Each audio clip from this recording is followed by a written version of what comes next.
Hi, everyone. This is Joni McGarry. Thank you so much for tuning in. Before we get into the show today, I want to put a company called Crowd Health on your radar. Crowd Health is a crowdfunding platform that is an alternative to health insurance.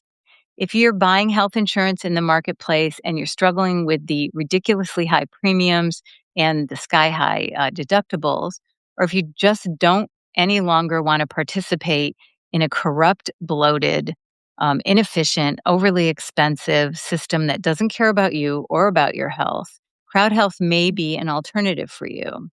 I recently broke up with health insurance and joined Crowd Health. I read all the fine print, and for me, it was the right choice. They are not for everyone. They only take people under 65, and you have to be a relatively healthy person to become a member. What they are, again, is not health insurance, but it's a platform and a community that empowers a member with crowdfunding tools to pay for their medical bills. And they also provide a wealth of other resources to efficiently manage your healthcare costs. They will even negotiate bills on your behalf. Their track record is superb. They're highly recommended and rated by their members. And over the last almost 5 years since they were founded, 99.9% of all expenses that members submitted to the group for funding were funded. Compare and contrast this with insurance claims. One of five are denied of in network claims, and one in three are denied if they are out of network. So Crowd Health has a very good track record in comparison. Again, it's not for everyone, but it could be right for you. So check it out using the link in the show notes or use my code Joni, and receive a discount on your first 3 months of membership. I get a referral fee, which I will be donating completely to charity. Mostly I'm motivated, though, just to spread the word on this disruptive force for good that Crowd Health is. I feel very good about being able to be part of a resistance to an institution that is no longer working, that seems to hold everyone captive. This provides a way out that feels responsible and right to me. Crowd Health really seems to love their members. I'm very excited to be one of them. So, again, check it out, see if it's for you, and open your mind to something that might really work well for you. Okay, so now let's get to the show. I have with me today Dr. Mary Talley Bowden. She's a Houston based ear, nose, and throat doctor, and she came to national prominence during the pandemic due to her advocacy of alternative treatments, specifically ivermectin, her use of ivermectin to treat COVID, and her criticism of COVID shots. It's worth noting that her criticisms of the shots were based on what she was actually seeing in her practice, and her use of ivermectin was governed by a great deal of research on the safety about the product and also seeing in her own practice that it was working. She was publicly vocal about both on social media, and that led Houston Methodist Hospital to suspend her privileges for posting what they called harmful and dangerous misinformation about COVID and its treatment on social media. It's worth noting that Bowden had never actually admitted a patient to that hospital. She subsequently sued the hospital for defamation, and we'll talk a little bit about that case in our discussion today. Separate but related, the Texas Medical Board issued a public reprimand to Bowden for prescribing ivermectin to a COVID patient at a Fort Worth hospital, where they alleged she did not have privileges. I've read the transcripts of that case, and it seems to me that it was wrongly decided. I invited Dr. Bowden to discuss what happened to her and what she thinks motivated the actions against her. She is clearly a doctor committed to patient care, to informed consent, and to telling the truth, even at great personal cost. I think you'll be inspired by her. I sure am. And without further delay, let's bring Dr. Bowden into the studio. I'd like to welcome Dr. Mary Talley Bowden to the show. Welcome to the show, Dr. Bowden. Thank you so much for joining me. Thanks so much for having me, Joni. I have to say, I've been so impressed with your tenacity, your commitment to fighting for the truth, and trying to illuminate what should be illuminated in the medical area, especially during COVID. And so that's how you came to my attention. And I was interested in talking today, especially to people who might not know. Um, what happened to you, what you were doing during COVID, and how that led to where you are today. So if you wanna, like, sort of rewind the time period, what were you doing before COVID hit? Talk about your practice, what happened? So I'm a ear, nose, and throat doctor in Houston, and I had a very independent practice model. So 6 months before the pandemic, I actually started my practice. I had taken some time off because I had 4 boys in 5 years, and I Wow. stopped practicing for a while. And when I decided to go back, I decided I wanted to do things differently, and so I have a cash only ENT practice, but it's my goal is to make it third party free, where I'm not Mhm. answering to an insurance company, I'm not answering to the government, and basically the only people I answer to are my patients. That was my goal, is just to be independent from third party influences. And when the pandemic started, as an ENT, I'm used to seeing respiratory tract infections. And because of where my practice is was at that time located in a very busy strip center in Houston, and I put it in a strip center on purpose because Mhm. I wanted it to be easy to get in and out of, because Houston, we have the largest medical center in the world, and Wow. going down to the medical center is like going to the airport. It's very it's very stressful. So I was trying to make it easy in and out. And so when I started having people coming in with COVID, I just started doing what I could for them. And as a ear, nose, and throat doctor, the upper airway is our specialty, and respiratory tract infections quite common. So I just used common sense at first. I covered for secondary infection with antibiotics. I used breathing treatments, and then when monoclonal antibodies came about, I started using those, and those worked so well, and I became known in town as a place you could get monoclonal antibodies very easily. I didn't ration them. I just basically, some places you had to meet certain criteria. I just said, I don't really care how old you are. I mean, Mhm. you had to be over 12, but other than that, I didn't ration them. So I became known as a place to go get monoclonal antibodies. And when the government took those away, then I started using ivermectin, and I was a little bit worried about that because of all the hype and the negative Mhm. PR about it. But I had sick people coming, and I knew it was safe. I really dug Mhm. into the safety before using it, and then I found that ivermectin worked too.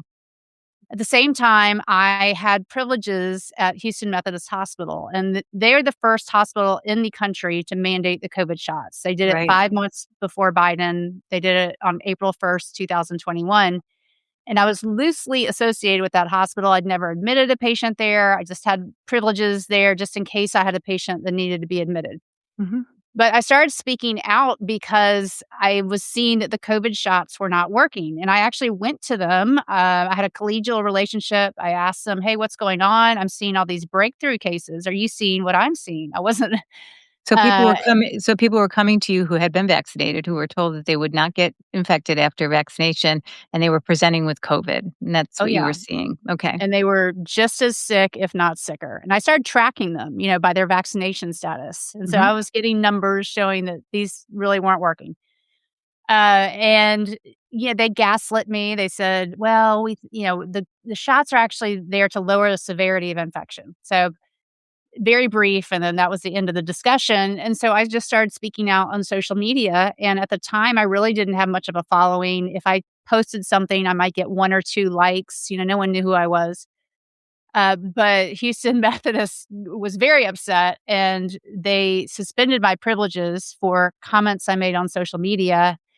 And at the time, I was very conservative in what I said. I said, vaccine mandates are wrong. And I said, ivermectin works. Those are what they got upset about.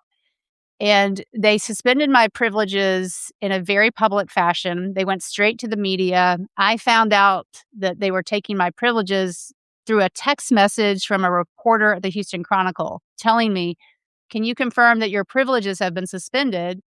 And I did a double take. I'm like, "I don't know what you're talking about.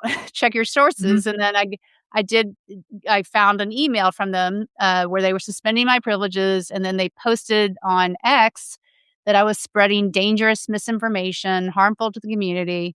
And the next thing I know, I've got CNN, Washington Post, NBC News all covering the story, Wow. and I just decided to fight back. I'm still very I'm still very angry about it. I mean, it just made me, really wanna fight back, and Mhm. that's sort of how it all started. But everything that I have posted on social media, I am seeing firsthand.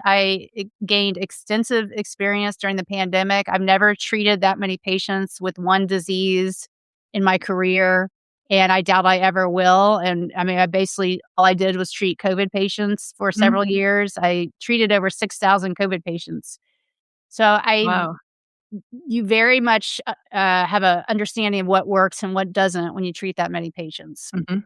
Let me ask you, when the hospital decided to take to social media to say those things about you, and also to suspend your privileges based on your private tweets about what you were seeing in your own practice and own experience, were they named in your posts? Like you weren't so affiliated that with them at a high profile because you had never admitted a patient there. You just had privileges in case you needed them. What would motivate a place like that to go after somebody who had very little to do with them in the public Well, sphere? Is that how it really happened? Because that's how it seems to me. It's a little yeah, baffling. I will say I sent out an email to my patients as well. That's part of that email described how one of my patients came to me very distraught. She had a history of bladder cancer, and her doctor at Houston Methodist called her and said, "You're going to need to find a new urologist because our department is discussing that we might not see patients unless they're vaccinated." So she called me trying to find a new urologist. And I did report that in my email. But I also, they reached out to me afterwards. And so I sent a subsequent email saying, "Okay, well, Methodist said they would never do that, that this is not true, da da da." Mhm. So I tried to be as forthright in that as I could. But, that was a private email to my patients. And I, corrected things when I got their side of it.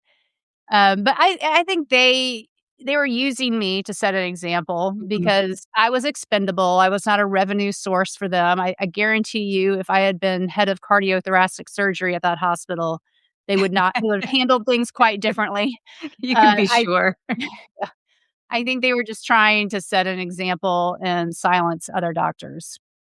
So subsequent to that, what happened? Because then a number of other things happened after they basically smeared you in a very public way on social media. Well, I immediately resigned, and then I that mean, you prompted. resigned your privileges that Right. they had suspended, yes. Yes, because I was just so disgusted with how they handled that. And they turned me in the medical board for resigning while under investigation. And so basically, if they launch an investigation against you and you all of a sudden resign, then they report you to the medical board because it looks like you're trying to hide something, right? Did you know Um, you were under investigation? Like, what were they investigating you for? Right. I mean, Well, yeah, normally this sort of situation is for, you've hurt somebody in the hospital, right? You've right. done malpractice or something like that. They can't do what they're applying this rule to the wrong circumstance because if it Mhm. doesn't involve a patient, it's not applicable. But anyway, they reported me to the medical board, and at the same time that this was going on, I had a patient in Dallas who was dying, and the wife was suing the hospital to get him ivermectin. She asked me to join the lawsuit as an expert witness and the prescribing doctor, and we won the lawsuit. And the hospital, Texas Hughley Hospital, they were ordered to grant me access to the patient, to give me emergency temporary privileges and allow me into the ICU. They basically defied the court order, but, the attorney said, "Yes, we have the go ahead because we have the court order." So I sent a nurse. And To prescribe the ivermectin. You were to just send the yes, to send the nurse to the hospital to give him ivermectin. She arrives at Texas Hughley Hospital and is greeted by the police. She leaves, there's no scene, but they turned me into the medical board because they said the hospital did not grant me privileges in the court order, despite the court order. So, anyway, both of those complaints were, combined, and so I'm actually still fighting the medical board over this. The mhm. medical board did drop the Methodist issue. They just said, I don't know, they just decided not to go forward with that, but they, issued me a public reprimand, and I'm appealing that. But yeah, it's been 5 years now. It's still Wow. going. Well, because I was reading through some of the, paperwork and some of the articles around those cases, and in this case, as in so many other cases, it seems to me that the facts of the case don't really support what the board or what these hospitals are trying to do to a particular physician. And they're not willing to say, okay, maybe we got this wrong or whatever. They just seem determined to go ahead and make sure that this person who questioned the narrative is not really giving a fair hearing. And then they make it, they use words like disruptive and unprofessional and very heightened language. Mhm. And so if somebody sees the headline, they think one thing. And if you read the paper of you if you actually read the facts of it, it's quite another. And I just find that this has been happening across the medical profession because of COVID. And what's disappointing to me is that now, 5 years later, you're still having to fight this even though it's very clear that you weren't wrong. Right. It basically also sets a precedent that hospitals are allowed to defy court orders. It discourages physicians from becoming advocates for patients if they do feel like they have to sue the hospital. It basically tells patients, well, if you want a second opinion outside the hospital, you're going to have to sue the hospital to get that second opinion. And even if you sue and you win, you still not may not be entitled to that second opinion because the hospital has the ultimate say, not the courts. Mhm.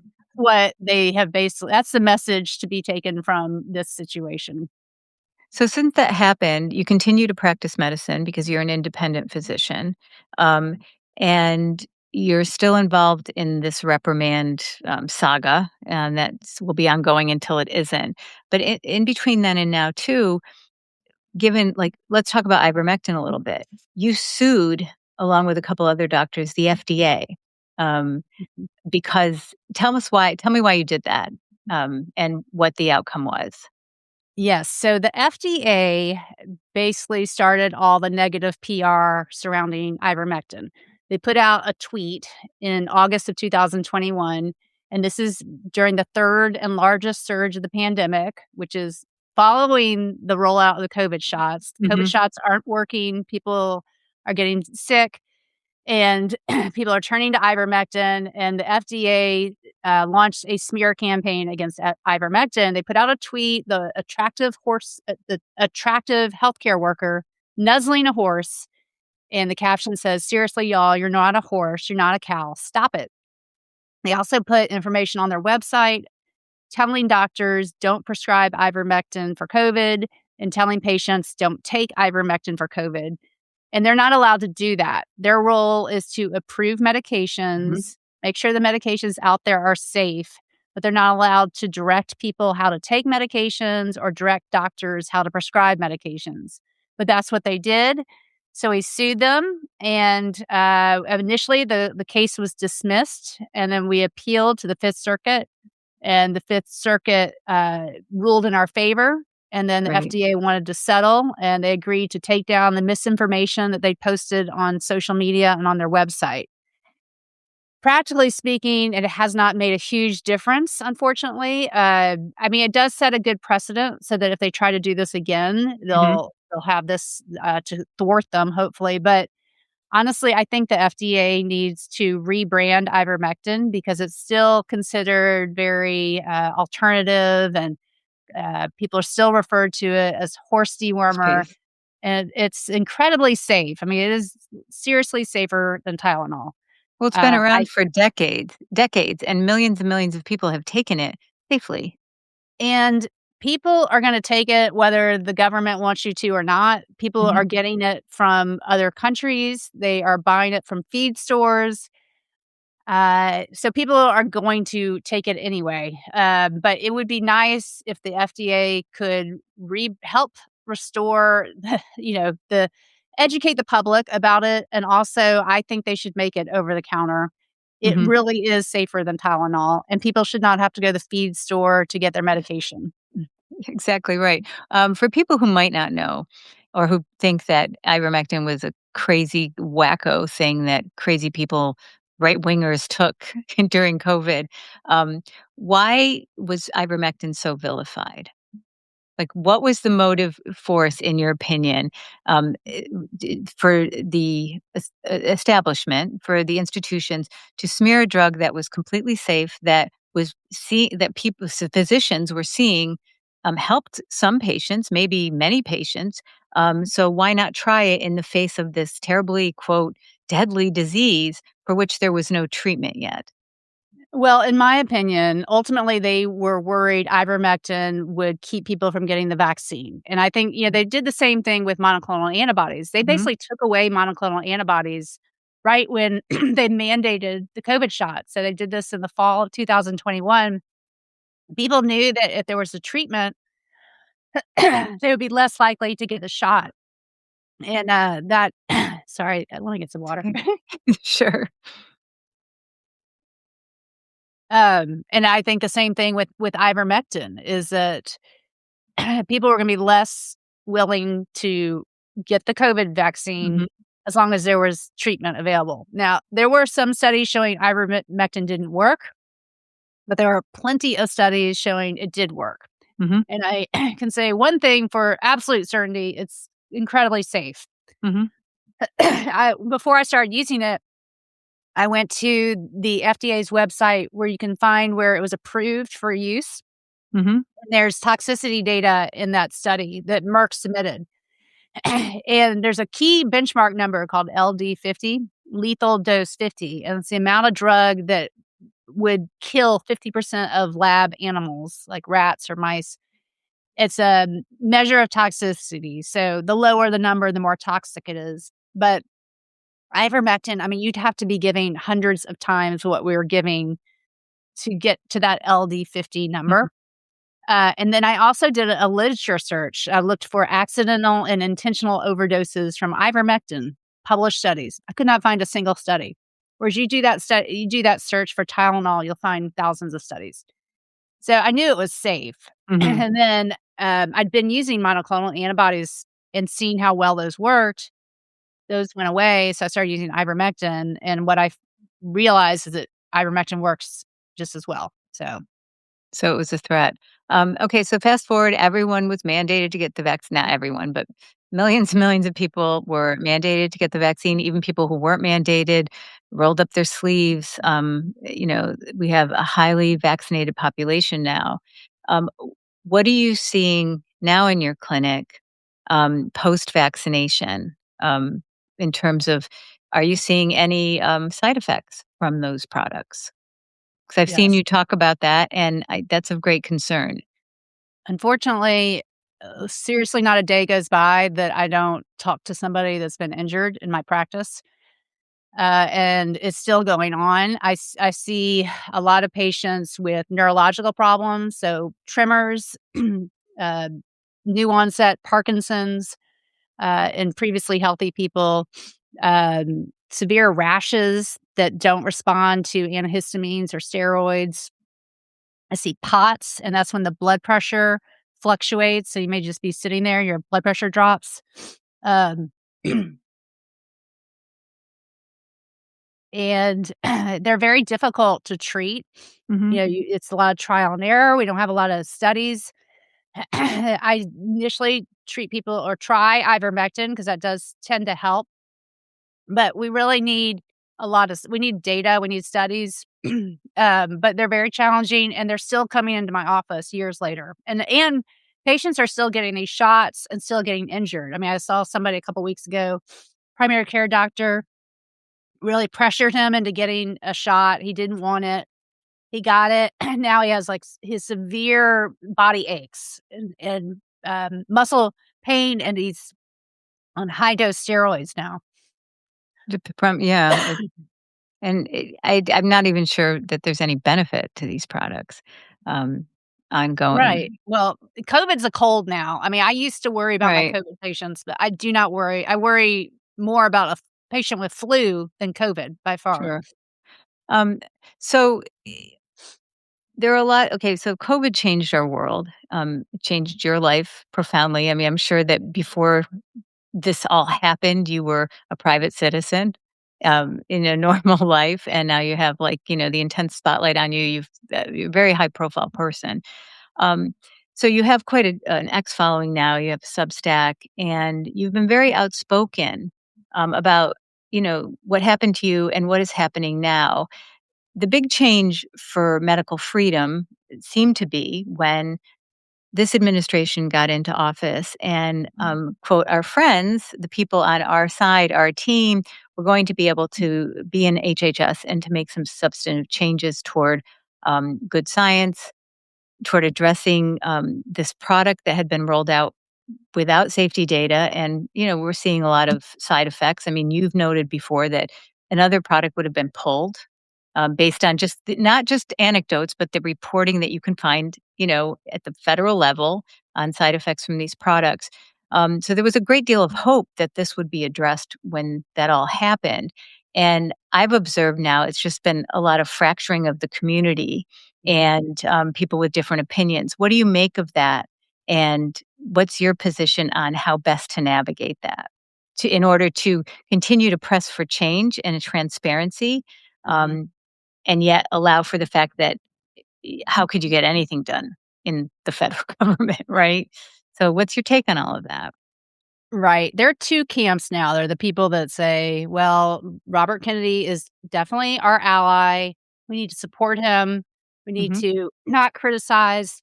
And then the other camp is, "Why the hell has he not gotten these shots pulled off the market yet?" Hmm. I mean, when you look historically, other vaccines have been pulled for far fewer issues. Rotavirus vaccine, swine flu vaccine. It would not take that much. It would take a stroke with a pen, basically. Hmm. But he will, he'll butt heads with Trump. So there's a risk. He does this, he could get fired. And then, then all his other goals would not be met. Maybe it might have a big impact on midterms if he rocks the boat too much. I just, ethically, I just feel like you have to speak out if you know the truth. If you have a big microphone, I've just never seen anything like this with any other product out there. I don't see how you could be silent. I mean, I'm seeing it in my office every day, so it's Hmm. a constant reminder. And that's fine, if I know, Malone's fighting with me and all that. I don't really care. Uh, I'm not going to self-censor over this. I've never had a personal conversation with Kennedy. He's not a friend of mine. Hmm. So there's that. I don't feel like I'm criticizing a good friend of mine. I mean, I do respect him. I'm very grateful he's there. It could be, yeah. Imagine the alternatives. Yeah, But I don't I know that I don't know that we're going to get better right, in a better situation given the amount of capture that has been, is evident in these, public health this public health, institutions. right. But you could argue that applying public pressure to him Mhm.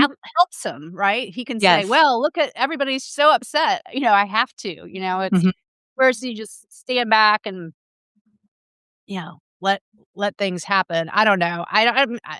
We don't know what the answer is, but I just can't stay silent when I'm seeing so much. And, children that 5.5 million children have gotten the latest version of these shots. I mean, insane. So what booster would that be for them, like 5? Because I don't keep up because I never took it, Well, I and don't know. I mean, for children, I mean, it could just be their first shot because whatever, but they're still getting yeah. them. And I know another 5 million parents have said that they intend to inject their children with it, and another 20 million are strongly considering it.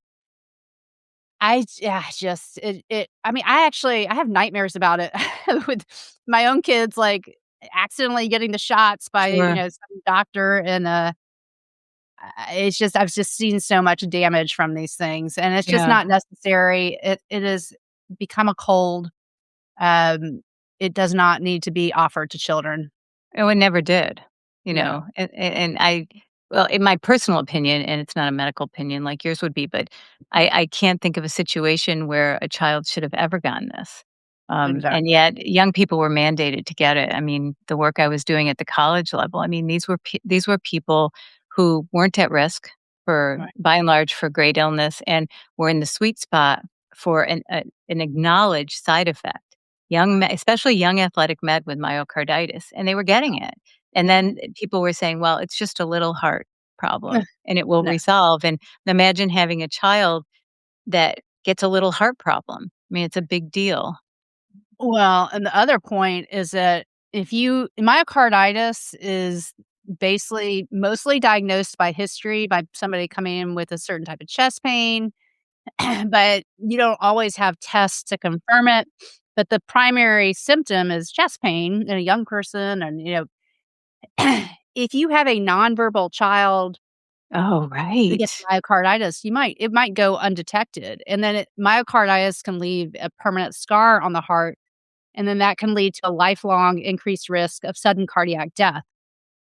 So, unless you are actively screening for myocarditis in very young children, you have no idea how many have gotten it. Right, and so I bet they still don't know 'cause, Right. it was only presenting with older people. Um, which kind of brings me to the question of vaccines generally, and I hope you don't mind me asking. I Before this all happened, I never thought about them. My husband's a doctor. We never time for your 25 vaccines, just go get Right. them. Your kids got everything on the schedule. Never occurred to us to question it or think about it. Like we did other things, but vaccines were just taken for granted as being good and necessary. And my whole view on that has changed profoundly now because my feeling is because I know that there were lies about this. It's not a unique situation. If they lie about one thing, what else isn't good? And I've looked into it. As a physician, did you have a change of heart from that, or did you start from a different place? I know that's not really, well, I don't know. You probably give some kinds of shots in your practice for allergies, et cetera, or used to. Oh, I was very compliant. My children got all the vaccines. I got them on time. Hmm. I used to give flu shots in my office. Yeah, and I have done a 180 on that. I will never personally ever get a vaccine again. I will never Same. give children a vaccine. I will never recommend a vaccine for my patients. I just see it and it is complete lack of trust at this point. Hmm. I had lunch with a doctor friend of mine, and he was talking about this brand new product that came onto the market to treat bronchiectasis, which is this bad issue with the lungs, and, the drug company wanted to hire him to market it, and he looked at the fine print, and the difference in hospitalization was 2%, and the drug cost $88,000 a year. It decreased hospitalization rate by 2%. He's like, This is the kind of stuff they try to get away with." And you look at the flu shot. The flu shot has never been shown to decrease hospitalization or death, right? So, but and then you're not. We know they're not giving us an honest reading on the complications from the flu shot. We saw that with the COVID shot. I mean, none of the patients that I have seen who've come into me with injuries were reported to VAERS like they were supposed to be. And VAERS is the vaccine Say a little advert. bit more about what that is.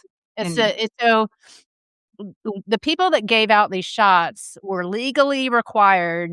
to report anybody that had any kind of issue after the shots. No matter, if they stubbed their toe, they were still supposed to report it just so they'd Mhm. have all sorts of data to work with.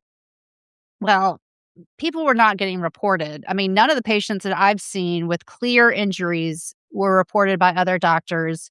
There's a lawsuit going on right now in New York, Rochester, New York. A physician's assistant was seeing all these things and reporting to VAERS, and she was fired from the hospital. For reporting it? Mhm. And, She is legally required to report it. right.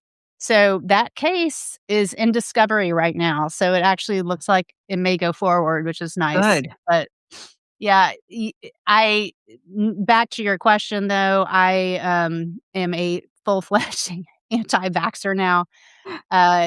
Maybe if they do the proper studies, but none of these vaccines were compared to a true placebo.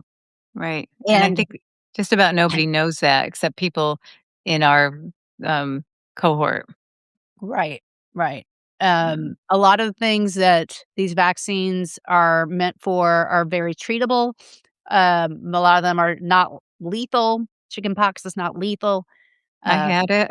I had yeah, we chickenpox, all had measles, it. Right, mumps, right, and I'm reading that there's some evidence to think that you're better off having had them as you get older in terms of, your immune system, and my understanding is they're using one of them, perhaps some kind of measles variant, in a cancer treatment research program.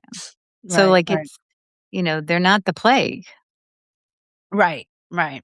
You're right, and yeah, it's it's really, and how do we explain the massive increase in autism that is, there's an the most obvious explanation is the vaccines. There's a good documentary that I recommend people watch called An Inconvenient Study, where they looked at this closely, and then the researcher who was looking at it decided he wasn't going to publish the data, because it really implicated the vaccines too much. I'll put that link to the in the show notes. They had chosen that researcher because he was a solidly establishment, um, doctor who supported vaccination. He wasn't somebody that other people could point to later and say, "Look, he queered the study because, he wanted vaccines to look bad." And then, like you said, he didn't wanna publish the study because he knew it would be career suicide. Right. Um, so yeah, if and I'll put that in the show notes. How do you talk to people about this, Mary Dr. Bowden, who, maybe like, I'm sure you've had friends in your circles, well, let me just ask you, have your friendships changed as a result of the positions you've took, especially because they were so public? Oh, yeah. I mean, I think a lot of us can relate to that is a well, because everything was so public, people who were once my friends just sort of dropped off the edge of the world, don't speak to me anymore. So yeah, the people that come talk to me are like-minded. They know my position. So Mhm. I don't have to persuade anybody that is in my immediate circle. Um, I don't know how you convince people. A lot of, for me, honestly, if I didn't see all this firsthand, I'd probably, that's the way I'm wired is that I kind of have to see it Mm, firsthand to believe it in a lot of situations. But usually it's better coming from somebody who's trusted, not just mm, some random person, but if you have somebody who is trusted and you give them small amounts of information rather than overload them all at once is mhm. probably better. Um, so you're seeing a lot of, vaccine injured people. What remedy do they have? Like, what recourse do they have? And once they've gotten this product, they rolled up their sleeve. They did the thing that was asked of them or was forced to them for them to keep their job or to continue their education, and now they're injured. Besides coming to a doctor like you, who is going to be open minded and try things that will help their suffering, can they sue? Do they have any other recourse? Well, there's something called the it's CICP, it's COVID countermeasures program. And basically, the government is supposed to help patients that were injured, but you only have a 1 year.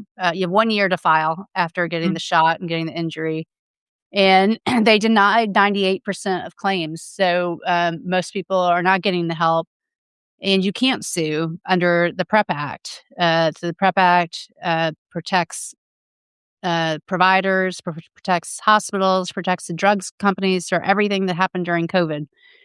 Uh, so it's been very difficult for people to get help, and unfortunately, NIH has not funded any studies. Now, I am behind the scenes. I think some studies are coming, mhm. but they These haven't studies of been, people who are injured.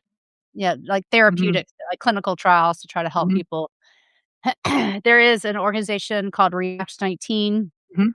that gives $10,000 grants to injured patients to try to help them.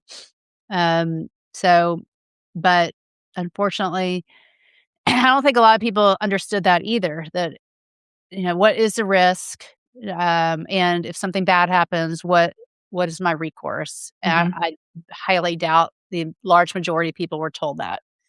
Oh, I think it's something that people don't understand about, vaccines generally, and not that the COVID shot was a vaccine, technically, although they changed the definition to make it one. Um, I never once thought that if my son got, I don't know, a measles shot or whatever, and he had an injury that was clearly from there, I couldn't sue the company because Yeah. that shot is on the schedule. And so I think that's just an awareness thing. Do you think that given the fact that people have woken up, I mean, like, like you, my views are completely different now, and the way I approach, all information about these things and many other areas of my life is very different. It's not terribly pleasant. Like, there's something nice about being blissfully asleep and picking up the, and New York Times every day and believing it. Right. But so I think a lot more people have woken up. Do you think that there will be meaningful change going forward, that more people will wake up and demand more transparency and better systems, that we have more of a voice and an informed consent in? Well, certainly compared to before the pandemic, yes. Although Mhm, I do think there are a lot of people that are eased back into normal life and have put the pandemic behind them. And although I do think trust is way down, but yeah, I am seeing a certain segment of people. I come to the people that have lost all faith in medicine come to me. mhm. um, but there's a whole world out there that has moved on, and Mm, it's easier to move on, deny what happened, and go along.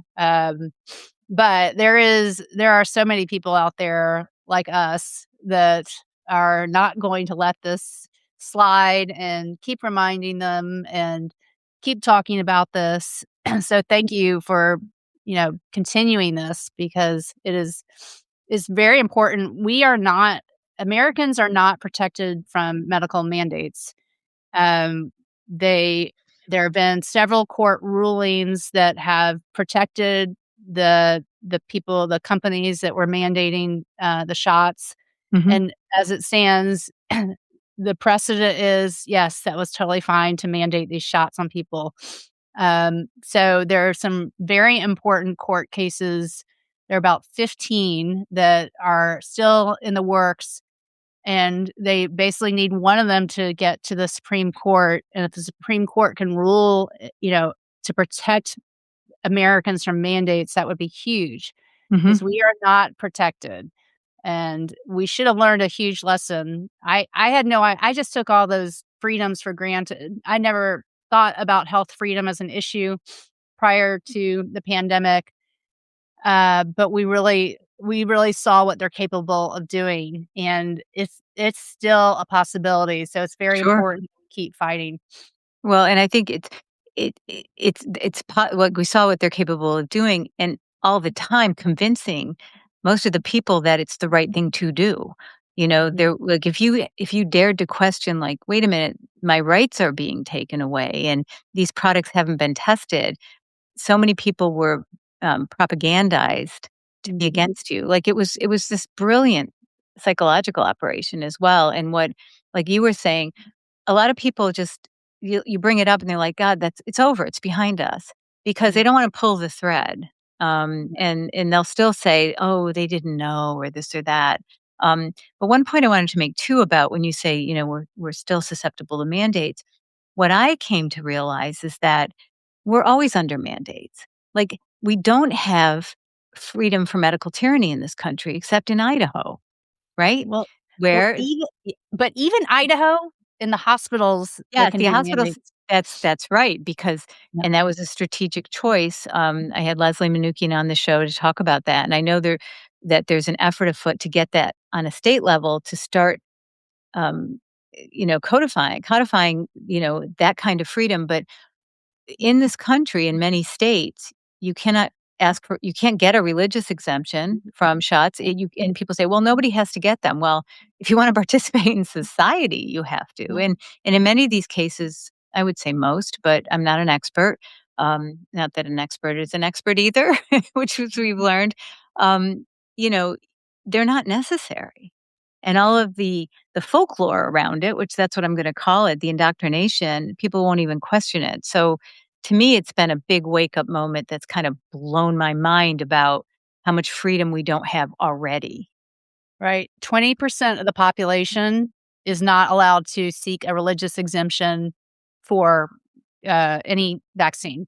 And, you think about it, if the vaccines are so effective, why does it matter if somebody else gets it? If you wanna get the vaccine and then you protect yourself, right? Why does it matter Right. that your neighbor gets it? It Right. makes no sense. Yeah. So it's an ongoing problem. Um, are there any other efforts you're involved in, things that are happening that you would like to shed a little light on for people listening? Yes. So I have an organization called Americans for Health Freedom. And it is our foundational project is to ask politicians to simply state that the COVID shot should be pulled off the market. None of these people are getting shots. They're not giving them to their kids, but they won't speak up. So we're trying to find politicians that will speak up. And we have, I believe, 246 elected officials. I think we have 44 candidates who have signed our pledge. Great. It it goes from, we have the Surgeon General of Florida, we have Thomas Massey, we have Ron Johnson, but we also have school board members and precinct chairs, and so a wide range of power. And if you're running for office and you sign our pledge, we make an effort to sort of publicize, give you some free PR and marketing Mhm. because I have a large following on X. So, and if people uh, can pressure their politicians to join this effort, that would be helpful because the courage is contagious. We just need Right. more and more people to speak out. And how are you organized with that? Is it just like a word of mouth campaign, or do you have people on the ground in different states and municipalities trying to lobby for that? Like, how can people help that effort? Yeah, we have no employees. It's just me and 3 doctors, Molly James, Molly Rutherford, Kat Lindley, and then an activist, Brian Roberts, is Mhm. us, and basically word of mouth. Mhm. So that's how people can help is basically send out the pledge, word of mouth, pressure your representative to sign. And do you have a website, that you can give me the link to, and I can put that in the show notes? Yes. Yes? Okay. Yes. And do you take donations to help your effort? Are you a 501(c)(3) or a 4? I'm not sure how We're a that works. 4. Okay. Um, we're hoping to hire a social media manager to Okay. get the word out, so that would be where the money goes to if people choose to Okay. donate. I'm glad to know about it, and I'm glad to be able to, just elevate that a little bit. And I know somebody who's running for office in Indiana, and I will make sure she knows about it. So Perfect. that's great. Thank you. Before we break, I think I asked you everything I wanted to ask you and wanted to make sure that you got to say something. I just want to say that I so admire your courage, in your endless grace. I don't know that, I mean, I'm not built to take that kind of public, controversy. So, hats off to you. It's wonderful that you are doing that work. Um, we live in this crazy chaotic world, right? I mean, you've seen X change over the last 4 years. I mean, just that alone, the media is slamming us with stuff, all sorts of media. were pitted against each other's throats for crazy reasons. How do you, as a human, how do you navigate that? And what are your practices to live a productive and peaceful, or try to live a peaceful, good life in the midst of that chaos? Yeah, I think being a mother, it keeps me grounded more than anything, just being around my boys. I have 4 boys, that What a helps me more than treasure. anything. Yeah. And just, finding, I've become a roller coaster enthusiast in my old age, which is Oh it's god, I good. can't stand them. I I know, can't do it. I couldn't either, but my kids kinda pressured me, but it's challenging, and when you do it, it's like a total release. It's just this, endorphin rush, and then you're so proud of yourself when you do it, and I so I don't know.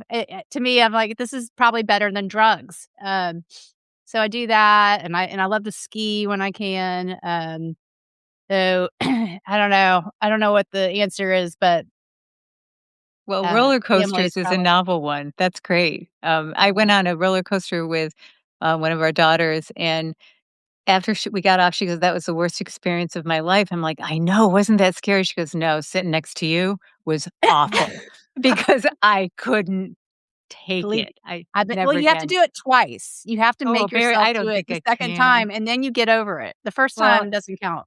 maybe if we're in the same state, I'll go with you. Okay. All right. Well, Dr. Wooden, thank you so much for your time, and I'll make sure I get those things in the show notes. And if you ever have an update or you want to come on and talk about anything else, you have an open invitation. I'm glad we got to do this. Yeah, thanks so much. It was fun. Thank you. Okay. Bye bye.